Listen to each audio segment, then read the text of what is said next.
We living in a week leading up to one of the most important days of our nation's history. Unprecedented, never happened, not just in Papua New Guinea, but the entire Pacific. No serving U.S. president has ever touched down and visited Pacific, let alone our own country, Papua New Guinea.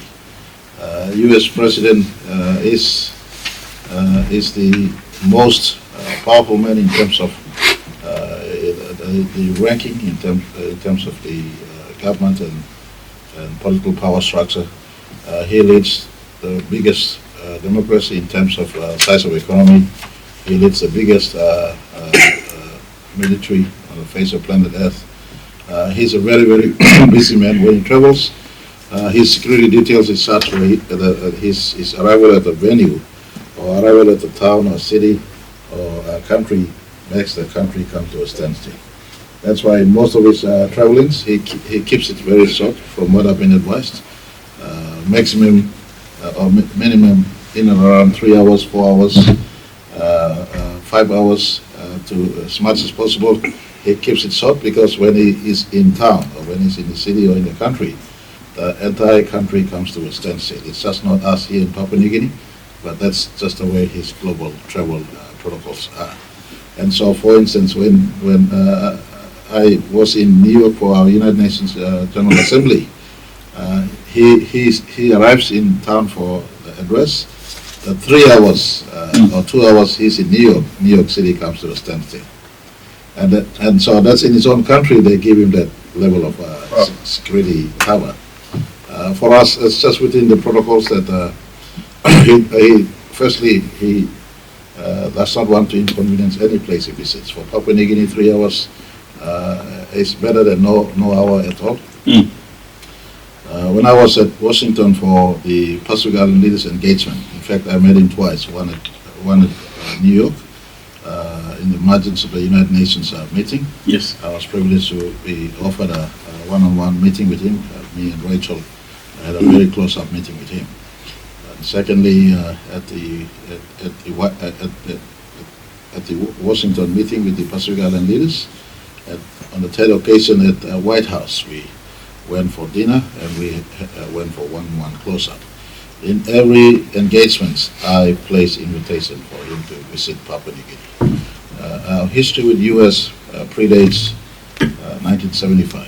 If you look at, for instance, during World War II, they had a strong presence. General MacArthur had his Pacific base at Manus in Port Moresby. And so, as a nation of shared history, not just in the military space, but more importantly, as nations of democracy, subscribing to the rule of law. Our Westminster system of government is almost similar. We have a constitutional democracy. Our outlook in life is almost same, but Christian worldview. We have many things in similarity. Invitation was placed to him. He was reminded, and I just use one small example. We had Fiji water in the meeting in Washington. I did remind him, you hardly buy any products from Papua New Guinea. This may be a country from the Pacific. Fiji water is good, but there is no manufacturing in PNG. There is no much export of PNG produce back to USA. And so the conversation is just not government-to-government relationship. Yes. It's more in my special interest. As I've been since 2019, my conversation flows to the space of ensuring my economy, our economy, PNG grows in as far as the economic space is concerned. So we've used these engagements at government-to-government level to migrate to a residual benefits in ensuring that the business opportunities prevalent in our country is tapped in and upon by us locally as well as US-based businesses for production that will eventually find its way back to the US market and elsewhere. So he's coming with a clear impression on what my mindset is, what our government's policies are in respect to not just government to government at level of conversations, but more importantly, our special interest in the space of commerce, economy, trade, as we also watch for Pacific Island and our own country's exposure to global calamities like the climate change issue and others. So it's an important week for us coming up. We have, and if I can run ahead of maybe some of your questions, just to consume time space. We got Fiji Prime Minister coming in early this Thursday. He's reciprocating my visit to him in early this year. He's coming in this Thursday as the first leader from Pacific who will arrive. We will accord him full welcome at the airport from a bilateral perspective. We're hosting a dinner for him at the National Parliament State Function Room. And on Friday, he is possibly going to visit Bidapaka War Cemetery, one of the highest posthumously awarded Fijian soldier is buried in Bidapaka. He might be visiting Bidapaka and Eastern Britain, and Saturday he comes back.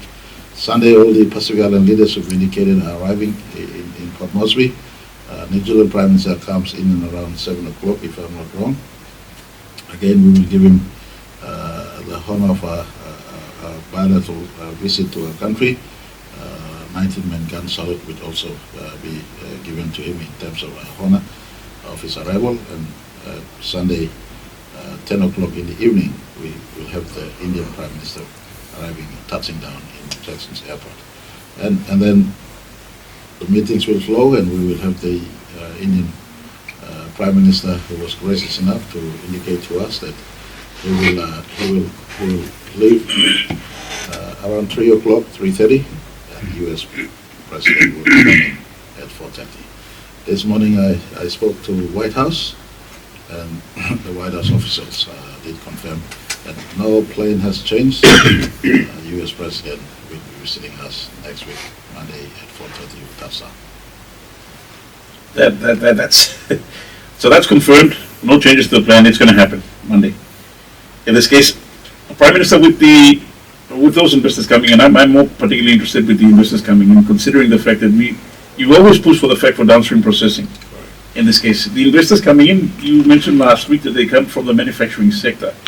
Are we looking in terms of them pushing towards actually processing our raw materials that we seem to be standing? You also launched the global limb policy as well. Many things happening in a short space of time. Well, Callaghan, the demand for economic expansion is really in our face. Job creation, ensuring that we are economically diversified. And if you look at other nations around us, for instance, and I'll be visiting South Korea at the end of the month. And these travels we're making, Callaghan, we're just not passing time. It's not easy to travel. There was a week or two last year in September. I went to pay respect to the Queen that passed, our late Queen, and just two days at London, another 2 days at Washington, another one night at Brisbane, and another day and night at Japan. I did sort of in a week. I traveled east, west, north, south. These are long hours you spend. It's tiring on your own body and your own self too. But as we meet leaders, and in the 2 weeks, I was able to meet almost 8 or 9 key leaders that PNG needs to make contact with. Met the UK leadership, including now King Charles. I also met Canada Prime Minister.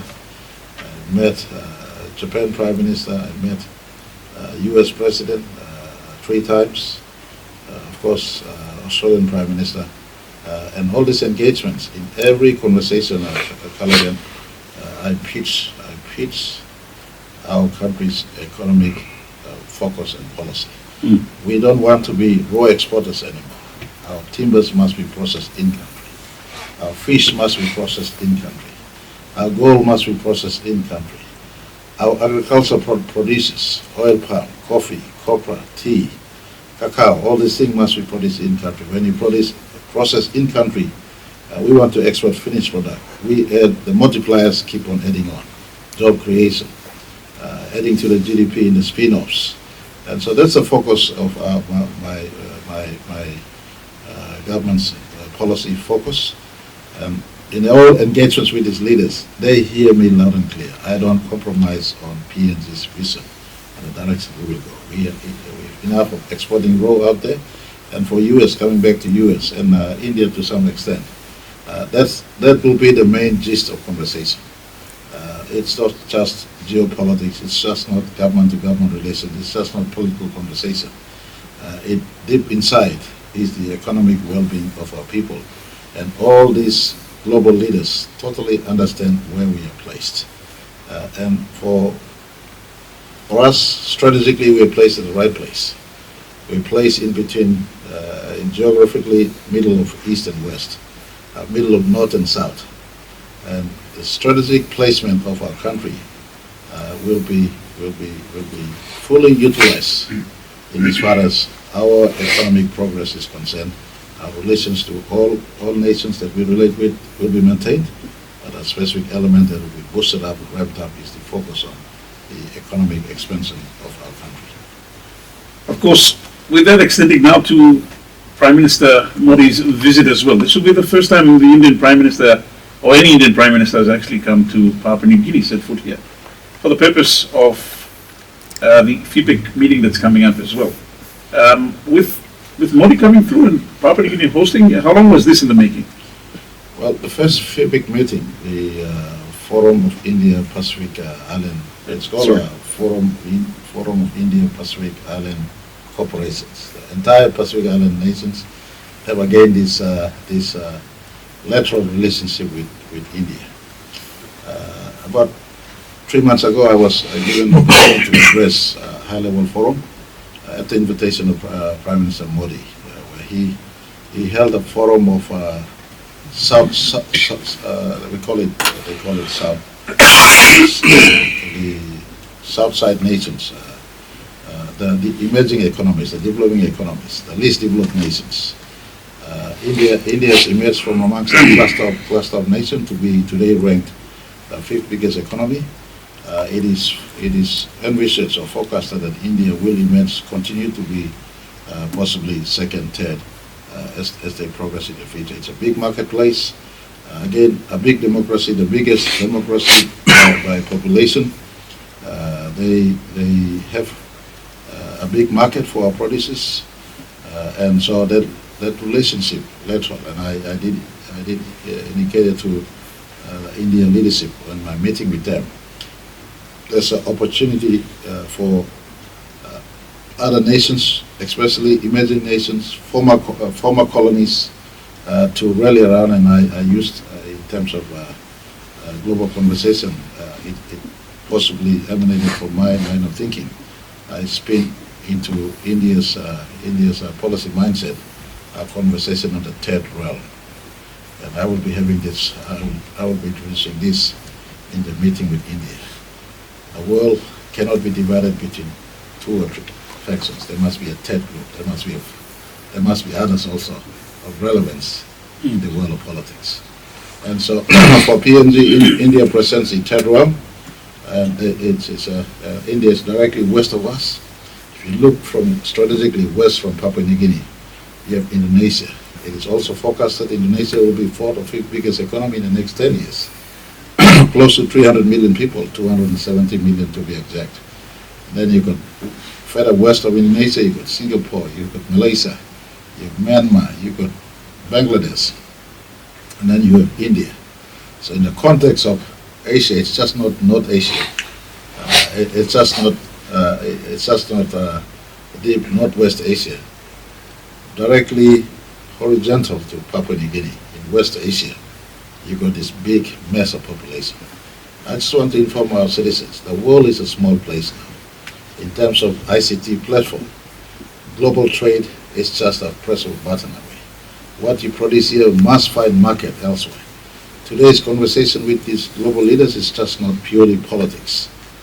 We want to produce us, and for Papua New Guinea, with a production potential of everything from mineral, oil and gas, agriculture, forestry, fisheries. We have a production capacity that is almost second to none. It's just us building our own domestic capacity, tapping into imported capacities from outside, producing what we can produce here and selling to the market. So India brings into our PNG's picture and Pacific picture a third dimension. instead of just a two-dimensional, two-street walk down the path, two-street pathway. India brings to us a market that is now opening up, available in the third space. 1.4 billion people who have appetite for food and energy. And of course, in the global conversations on forest conservation to offset carbon footprint, etc., India itself is a powerhouse. It's not a small country coming to us. India is presently ranked the fifth biggest GDP. They will be definitely fourth and third very soon. And for Papua New Guinea, the connectivities that we're making at the government-to-government level stands every chance to translate into the economic progress of our people and our country. It's great to know that some of the possible outcomes might be an MOU regarding micro to small SMEs enterprises, in this case between India and Papua New Guinea. Even visa exemptions also that you might be considering, and as you mentioned already, MOU on the ICT cooperation packages. So a lot of things to be achieved in this visit. Possibilities. Most times, Kalagan, we just focus in, we focus in one or two nations that we traditionally have strong connectivity with and affinity, but elsewhere, and as I did point west, directly horizontal, west of us, huge nations, untapped, unlinked, unconnected. When you bring in the other nations put together, Indonesia, Malaysia, Singapore, Vietnam, Cambodia, you go Bangladesh, and then you go into India, that's about 2 billion people. I'm not talking about Northwest Asia, I'm not talking about North Asia, just purely West Asia from us. And when you look at India, you can go from basic, low-level grassroots technology to cyber technology in one country put together. And so one of the, they did offer to us a $850,000 grant. I did indicate to them, we will make available a land somewhere in country, closer to power, closer to airport. We develop a technical vocational training institute that brings in India technology, and as I did say, India technology ranges from basically on the floor, basic technology on the floor to cyber technology. So it's a place that has been, as a country, that we have not really engaged so much and tapped into the potentials they have. The diversity of character you have in India is something that PNG can look deeper into. So look, it's just not USA, China, Japan, Australia.